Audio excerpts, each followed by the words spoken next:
show you how to record an extension tax payment on Form 1040 using TurboTax for 2022.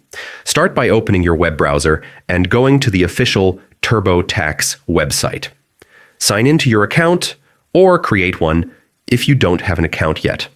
Once logged in, go to the TurboTax homepage and locate the section for 2024 taxes. TurboTax labels tax years this way for multiple filing periods.